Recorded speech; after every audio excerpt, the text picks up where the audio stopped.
All right. This broadcast is going to be of a guest post that appeared on Stephen Kozeniewski's website. I was a guest blogger there. He is the author of a number of works, including Brain Eater Jones, and Stephen also wrote Billy and the Clonosaurus. So those are some interesting works you might want to check out. We are sharing this as part of a recording for another platform.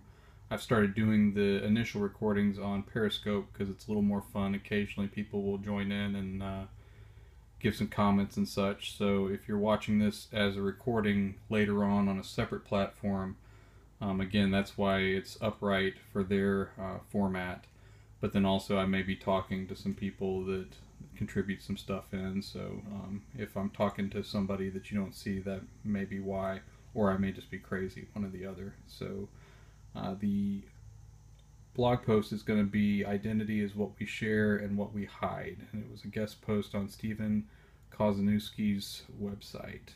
So again, Stephen is an author that he has a number of different people on his site from time to time. So actually, if you go to his site, which is Manuscripts Burn, it's manuscriptsburn.blogspot.com.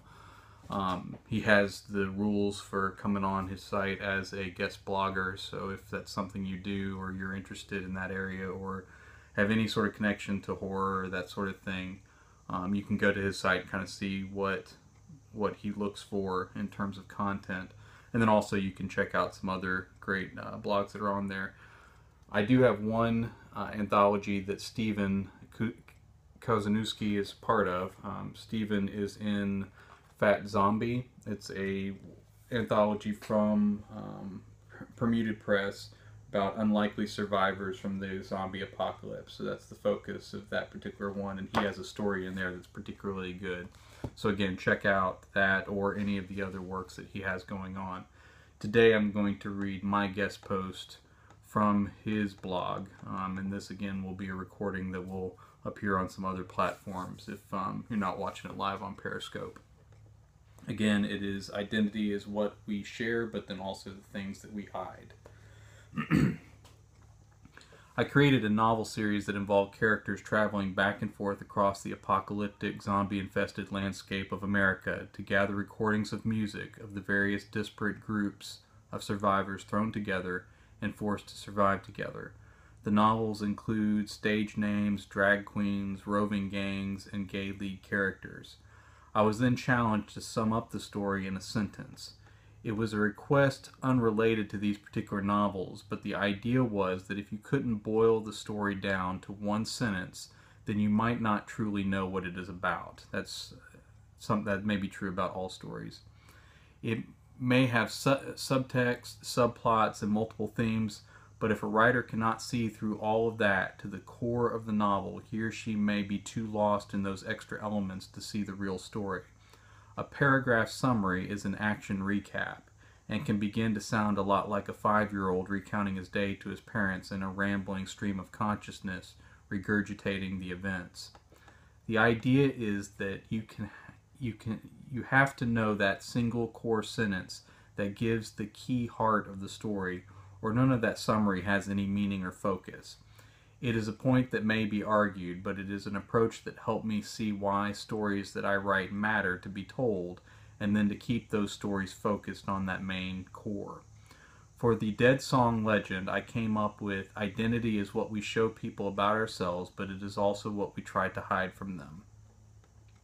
The characters in the story withhold their true names, each for his or her own reasons. This plays into who they are and who they are trying to be. The most important characters in this particular story are gay men. They have that in common in the story, but not a lot else. Each of the characters has dealt with his own aspect of identity before and after the apocalypse. One of the two is African American, and the story explores how the apocalypse causes some people to leave behind prejudice as unimportant baggage for the needs of survival, while others have their hatred laid bare by the stripping away of social guidelines and courtesy. One character goes by multiple names and even performs in drag along a circuit of clubs that continue to put on shows for survivors starved for entertainment. Music plays a major role in the story. We even have recorded some music as if live from the world of the novels to help tell the story. The mashups of the world of Dead Song are the result of groups of survivors that would not normally build a community together, being thrust together by the terrors of the apocalypse and forced to do so for their survival. As their musical styles blend, they form a new group identity that represents all of them together, expressed through the new invented styles. The production of the music also represents people seeking to do more with their lives than just survive. It is the expression of hope and faith that one day they will be able to rebuild and reclaim life together. Afterward, though, they will not be the same people or the same nation they were before. Their collective experiences have changed who they are. As the stories progress, readers will learn more about the characters and their pasts. Their details will have an impact on their individual futures, but also the destiny of the nation and the world too. The Dead Song legend tells the story of Tiny Jones. He will be a legend in the recovery era, but the truth behind his story is far more complicated than even the outrageous stories about his life could tell.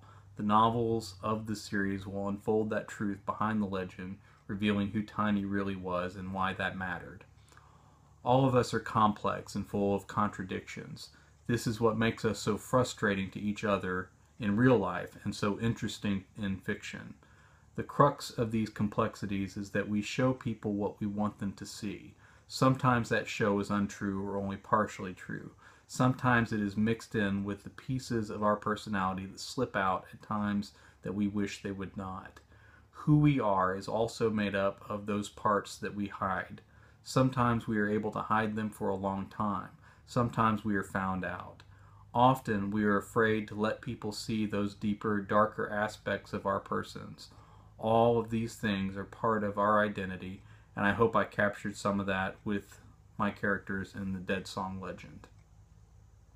So again, that was a post on identity, the idea that who we are is a combination of those things that we do show people, but also all the things about our personality that we hide.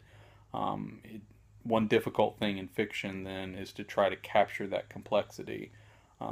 If you write a character that seems contradictory, whether that's in television or whether that's in written form, those contradictions can seem like a mistake, but in actuality, that's kind of how people really are. You know, we want to be something, but we typically fall short.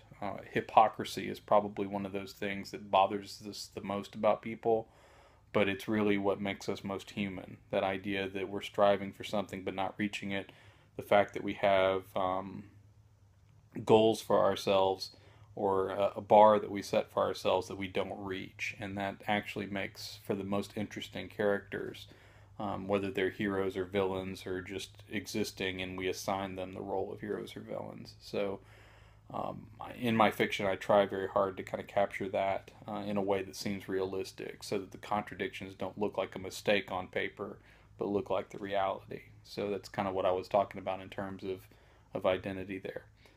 If anybody has any comments or questions, we'll take a look at those things, but otherwise we'll move on from the recording, and this will appear on some other platforms as well.